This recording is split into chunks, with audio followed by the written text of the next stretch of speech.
Hey everyone, and welcome to the channel. We're starting things off a little bit differently just because I wanted to try something a little different for this review. Basically, we're going to be reviewing several figures at once because I think it would be more interesting to review an entire line of figures at one time, and that is the new Jada Toys Street Fighter line. So the Jada Toys Street Fighter line is an inexpensive toy line based on the Ultra Street Fighter 2 The Final Challengers game. Now that is the most recent release of Street Fighter 2 as like a HD, I think hand-drawn game, and it included Evil Ryu and Violent Ken, which were new for Street Fighter 2, as far as my knowledge is concerned. And it has the entire roster of all the other releases, plus the additions that they've had over the years, like the Super Meter and things like that. As far as I know, Jada Toys want to do the entire lineup of characters from this game, so it would be pretty cool to have like a Violent Ken, Akuma, Zangief, T-Hawk, stuff like that. But so far they've only released 6, technically 7 figures in the line, as well as a bunch of recolors floating around, like Player 2 colors, Ryu, Chun-Li, and stuff like that. I'm only looking at actual separate selectable characters at the moment. I'm undecided if I want to do the alternate colors, because the alternate colors do come with different accessories, but it's a little bit weird to have 2 of almost the exact same figure. I say that when you'll see something in a moment. But basically the first line is Ken, M. Bison, Chun-Li, Dalsim, Fei Long, and of course Ryu. Now I've already opened up the Ryu, I've been playing around with him for a while. He is a really fun figure to play around with, and we will be getting into all of that properly in just a moment. But there is one more figure that we need to talk about, which is the SDCC exclusive Evil Ryu. Now, normally I wouldn't really bother because technically Evil Ryu is like a recolor, but he is a separate character, so like I'd say he's as much a separate character as Ken is. He's just an alternate version of Ryu. And if I already collect slightly different versions of Goku, like, I mean, this is pretty much the exact same thing. So this Evil Ryu comes with a Dark Hadoken, Fireball Hadoken, a normal intact sign as well as a broken sign. So it's a nice little pack. It is a bit different. It packs a bit more than a usual Jada Toys figure. And we will be getting into all of that in the proper review. This is just introduction. So these figures were released in waves, but I thought I'd collect all of the sort of first chunk of figures. They have planned future waves, and I am keen to see them. But for now, this is what's out at the moment, and I thought that it'd be cool to talk about all of them. There'll be a lot of overlap between them because a lot of the figures do share similarities, but in general I think there's enough for a lot of these figures to stand on their own. They might have deserved separate videos, but I'm doing it this way just because. But in general, we'll start off by talking about the box, because the boxes for all of them except for the Evil Ryu are designed the same, which is this really cool arcade cabinet style design with an entire player select screen on the back, which basically hints at all the characters we will be getting. It'll be cool if after finishing Street Fighter 2 they do other Street Fighter games, like imagine the Alpha roster, Street Fighter Third Strikes roster, eventually leading into the 3D games. It'd be pretty damn interesting. But every box design is designed like this, with some unique elements. So for example, Ryu's box, when you've taken it out, there's all his accessories, but then you take out all of that and there is a part of his stage. This is consistent amongst all of the figures. They have elements of their stage as a backdrop, so you could set them up as a little display on a shelf with their stage, or you could use it for a bit of photography, or you can just toss it and recycle it. But it's pretty cool that they've done something like that. I do also love that it is the sort of like select screen art on every single box, so you can sort of see how these figures were designed, because all of these figures are based on their Street Fighter 2 appearances, so they don't look like how they do now, or like with the more modern style. This is Street Fighter 2 Ryu. He looks weird, his hair's a bit funky, but that is how he looked. And I like that. But yeah, let's get right into this video. I hope you'll enjoy these figures as much as I do. So the Jada Toys Street Fighter figures are all relatively inexpensive figures. In Australia, they retail for about 40 AUD each, which is very, very cheap for an action figure of this quality. And the event exclusive Evil Ryu retailed for about 60 AUD. I'm used to paying 60 if I'm lucky for an SH Figuarts. So that's pretty damn cool for an event exclusive. These figures are incredible. I will be going through all of them in this video. It is a bit of a whirlwind review because I'm looking at the entire 6-figure line, 7 if you count Evil Ryu, and there's a bunch on the way. I don't know if I'll be doing alternate color ones, we'll see, but I would like one figure of every single character in the line as they go about it. So taking a quick look at what we get with all of the figures, I've already opened up the Ryu, so you can see that the Ryu comes with swappable hands, a swappable head, and a Hadoken accessory, as well as a stand to hold it. All of the boxes are designed similarly with like an arcade cabinet aesthetic. Looks really nice. The background of every single figure is designed based on a stage from Street Fighter, usually the stage that is related to that character. So you can display them in that, in a sort of like nice little diorama style or on the shelf, sort of in their packaging looking quite nice. M. Bison, the figure itself, swappable hands, he's got swappable shoulder pieces, an alternate head as well as an effect part, an incredible loadout. This figure is fantastic. The Ken is pretty much identical to Ryu, swappable head, hands, Hadoken. The Hadoken on this case is red, which is a little bit weird because I would have liked a Shoryuken effect, but the red fireball does sort of count because that's something that you could pull off with Ryu, and I believe Ken could do it as well. Dalsim also has a really good loadout. He's got swappable hands, head, as well as elongated arms and legs. They have bendy wire in them, similar to the Gear 5 Luffy SH Figuarts, but this is a much cheaper figure and a much more fun range of motion. The Chun-Li has swappable hands, face, as well as the rapid kick attack accessory, and a stand to hold it up, but you might not need the stand depending on how you pose it.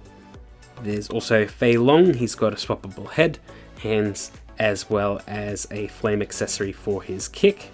And the Evil Ryu comes with even more, which is cool as an exclusive figure actually comes with more. He's got 2 swappable heads, swappable hands, he's got a purple Hadoken, a fire Hadoken, which is a completely different mold, which I really like. He's got a little stand with Japanese kanji written on it, as well as a damaged stand with Japanese kanji on it, and I believe that that was because it was a breakable effect in the stage. It's been a while since I've played Street Fighter 2, or the Ultra Street Fighter 2 version that this is based on, but it is a pretty cool loadout, and his background is much larger, so you could actually set up a stage effect, which is pretty cool. And that's pretty much it for the characters' loadouts in the box. It's time to take them out. So I'll be looking at them as a standard wave, and I'll be looking at the event exclusive one after.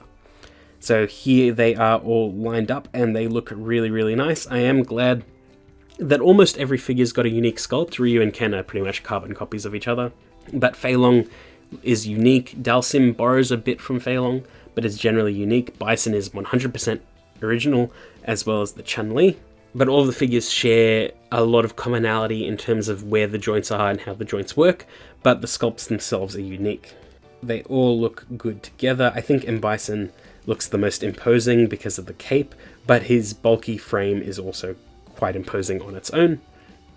All of the simple paintwork is good on these. A decent amount of bare plastic, but also some really nice texturing and detail. Like the Ryu and Ken have got a soft gi, where it's like a very, very soft rubbery plastic, so it doesn't get in the way of anything, but they've color matched it perfectly to his white pants, or Ken's red pants, and I'm really happy with that. Similar thing with Chun-Li's sort of skirt. It's bendy, doesn't get in the way of anything, and the same thing is true for Bison's outfit. Just the bottom of his like overcoat thing, that's soft as well. And just all of the detail work, paint, color matching, everything is really, really good. Not an insane amount of paint, and the paint isn't the best. Like, there's some inconsistencies, but these are very, very, very inexpensive figures, so you've got to take it as it is. It's fantastic for the price point. Just having swappable accessories for this price point is pretty fantastic.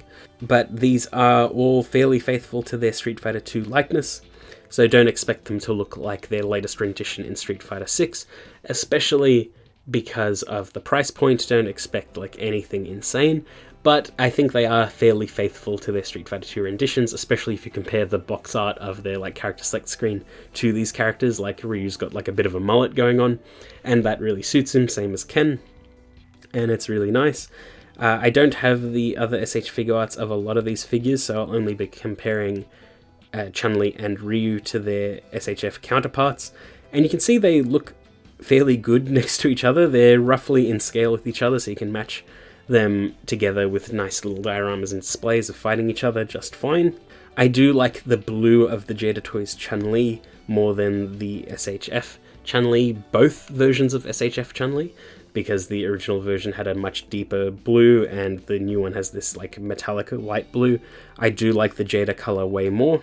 The SHF Ryu, he's a little bit smaller in terms of like frame, but they're both decently bulky figures. Obviously their face details are completely different, but they're both pretty good figures. Moving right along to posability, we'll start with Ryu. So he's got a ball joint at the head and neck, good range of motion down and up. His arms move out that far, it's on a clicky joint. There's an upper arm swivel, bend at the elbow, and there is like a hinge at the hands. It is a little bit hard to activate sometimes. There is a butterfly joint, and you can see the gi move out of the way for it. It's really nice, soft, and pliable. And the arms can move around, no trouble. There's a ball joint in the upper chest, which works really, really well. You can kick forward that far, and back that far. There's an upper thigh swivel, which is something that the SHF did not have. There's a bend at the knee, and a pivot and bend at the foot.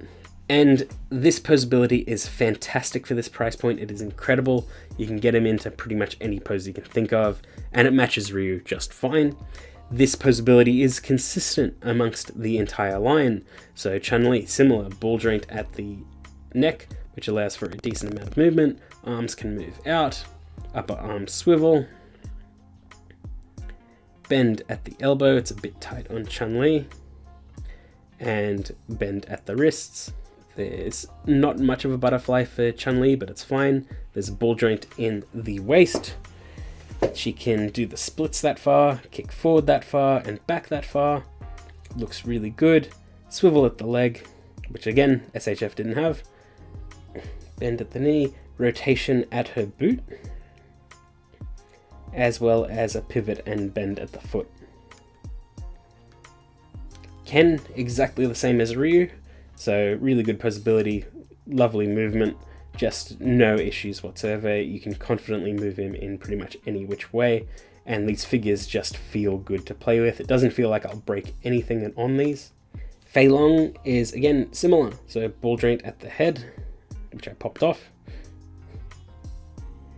Arms can move out, they can butterfly in,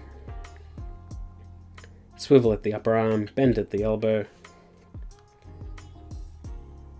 ball joint in the chest, swivel at the waist, splits, thigh swivel, bend at the knee, pivot at the ankle. Fei Long's is a little bit weird at the ankle, but you can work at it and get it into some decent poses. A Dal Sim, very similar, ball joint. The necklace is a rubbery material, so it doesn't really get in the way of anything. Arms can move out, butterfly in. The loose bracelets are nice.